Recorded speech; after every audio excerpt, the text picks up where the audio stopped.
Thank you. Well, thank you. Thanks. Well, you didn't even hear me speaking yet, so wait for the end.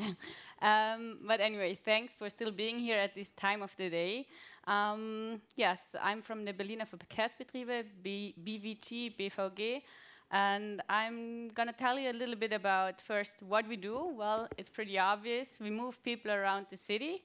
We are the biggest local transport provider in Germany. We have about 16,000 employees and are therefore one of the biggest employers in Berlin.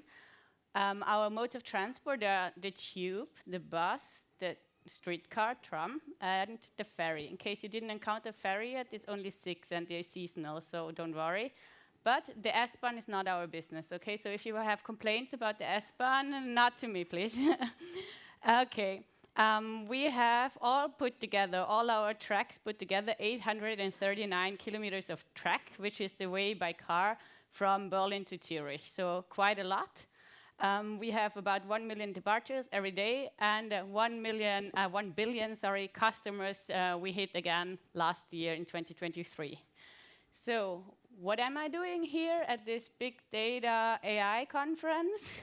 Well, we at the BVG, we also do data-driven decision making. So it's really important to provide good services by knowing what's actually going on, what's happening with our vehicles, but also beyond what's happening in the city. But first and foremost, how do we do this? We have very good people in our team. So that's really the biggest resource. I want to really give a huge shout out to my team. One person is also here today. Because it wouldn't be possible without people that really want to shift the needle, that really want to learn, that are eager to understand what's going on in the world, what's going on in their city, but also what are the new methods we can apply that really, go beyond just, sitting there and work 8 hours. We have very strong labor unions, so it's 8 hours. But it really being interested in also and learn beyond what is out there, what tools can we use. So talking about tools, what are the main tools that we are using? We're using programming languages. They're foremost Python, that's like the BVG language, but of course there are also other languages in use. Then we use business intelligence tools. They're foremost the Power BI and Tableau. Then geographical information system, GIS systems, and transportation models. Thereof, we even have 2. I'm going to dive into all of that a little bit deeper now. So I think the first number or the first data set I want to talk about is, of course, our passenger numbers. Because we need to know who is moving around, like how many customers do we have. We're blind if we don't know which line is popular, which line is not popular, where is it full, where is it not full, how many customers do we have. So only for that source of data, I'm also going to give a little deep dive in how do we get this data. In about 35% of our vehicles, we have sensors that count the people onboarding and offboarding. It's all anonymized, sorry. Different cool word for me. But so it's all just in and out, and everything is just counted that moves in and out. And then we accurately match this to our scheduled timetable to know which lines we're talking about.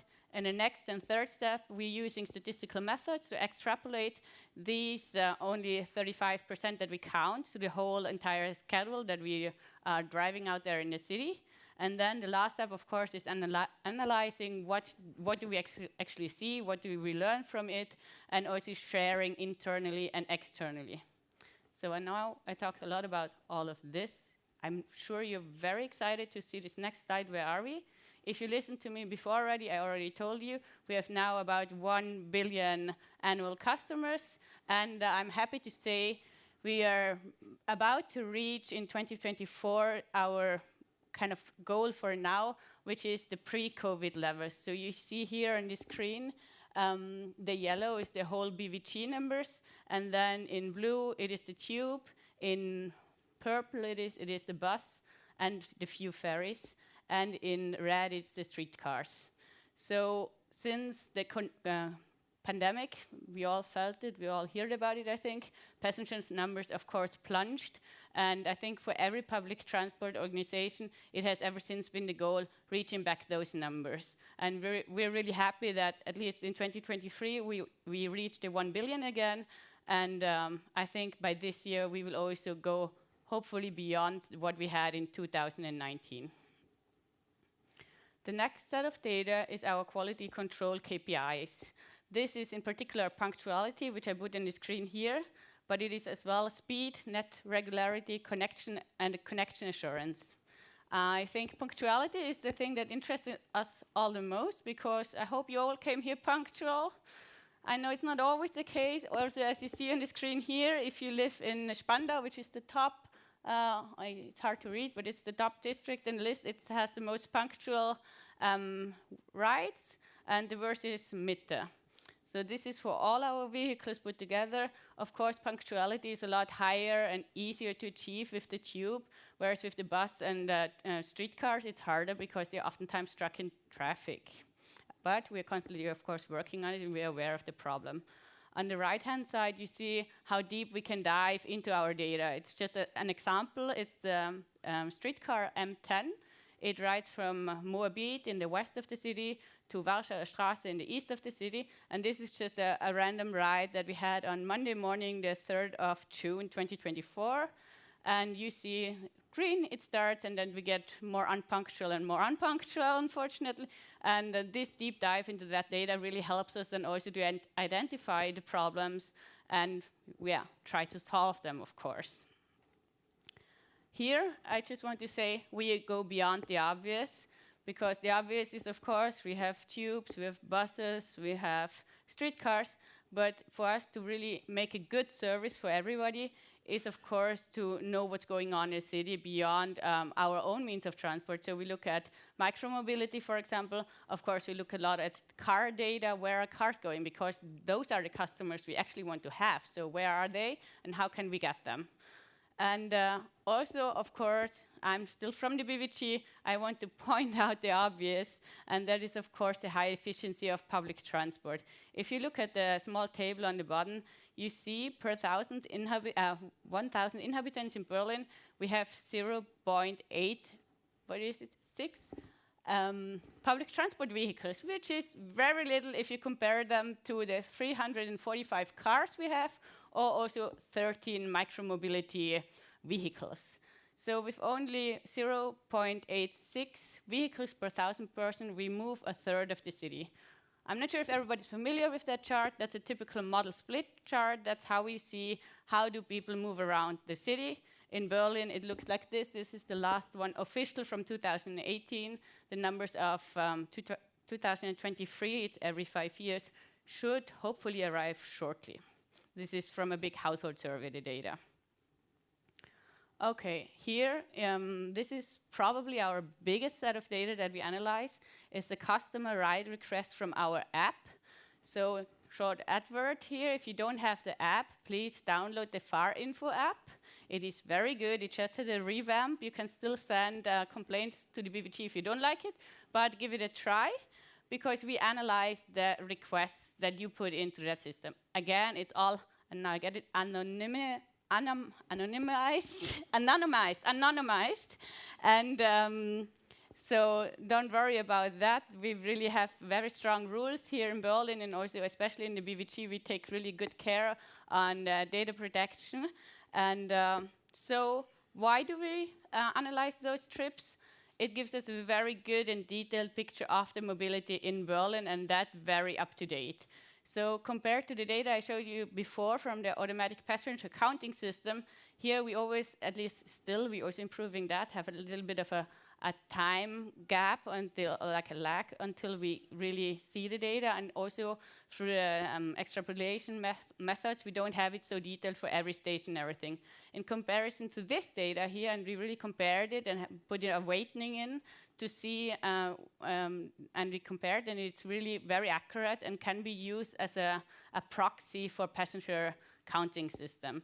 And here, hence, we can really look into every station. I can look into the system, and I think I get the data from yesterday and understand every station and so forth.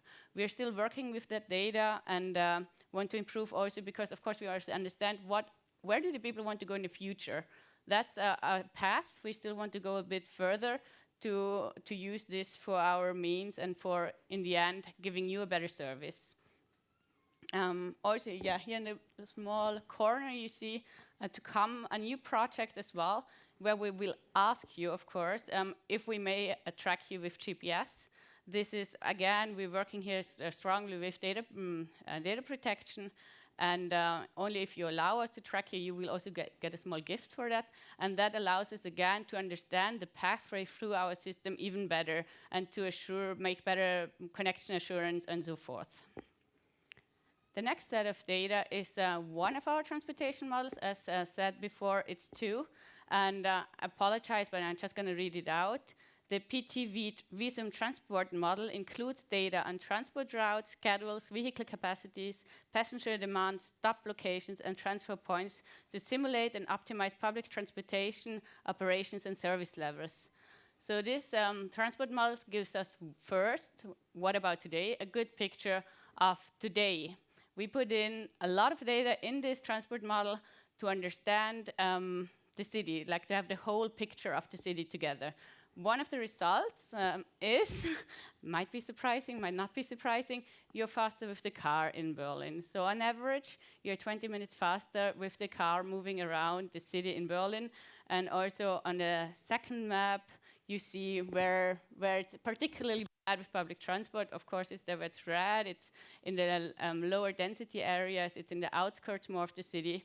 And we know that, and we're working on that to always improve. Of course, a car and public transport have also different values. So one of the values of public transport is you can use the time in the vehicle. Of course, we still want to make it short for you, but my parents met on public transport, so maybe you find someone there as well. So what about tomorrow? These transport models are also for us the way to ask questions like if we prolong the U3 line, for example, a very actual example, how many passengers will actually ride with it? What is attractive there at the end? How many people can we expect for that line? Is it worth it? That's one of the questions. But we also ask a lot bigger questions. And big, you see here on the screen.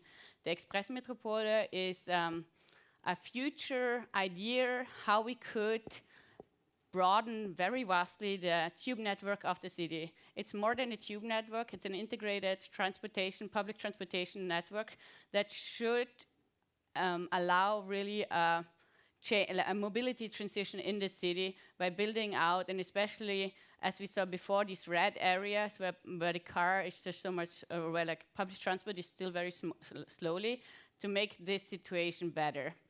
And with the Visum transport model, for example, we, of course, look into the data. We don't do that by guts feeling, as it is in my title.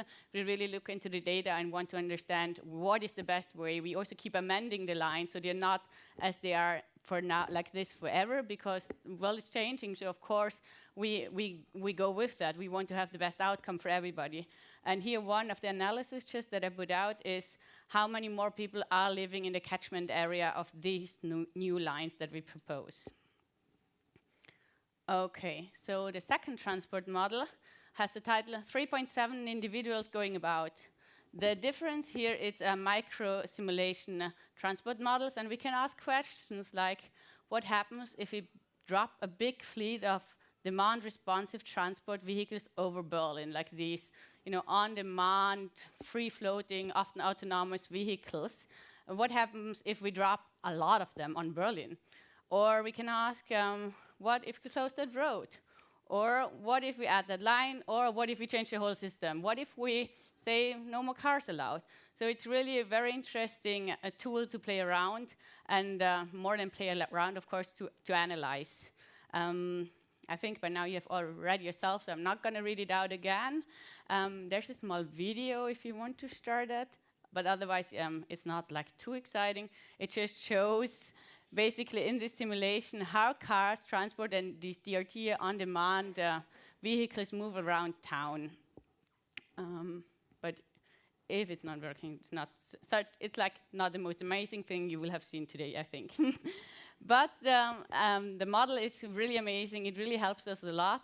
And also there, we can predict future outcomes of what-if scenarios.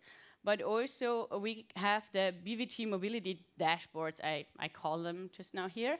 Those are, at the moment, 3 really vast dashboards that we put into Power BI that are for the use of everybody. And we can share them with management, and they can make data-driven decisions by just using those dashboards. They're very simple to use, you know, click and drop and filter there and filter that, and you know what is the model split of exactly this district or this sub-district even, or like where do people go from Charlottenburg the most, and what's the model split. So this is all the data we get out from this transportation model, because the transportation model is very well calibrated with a lot of data put together, and also mobile phone data, as you see here in the bottom, to really simulate or like put together the real world as close as it is today.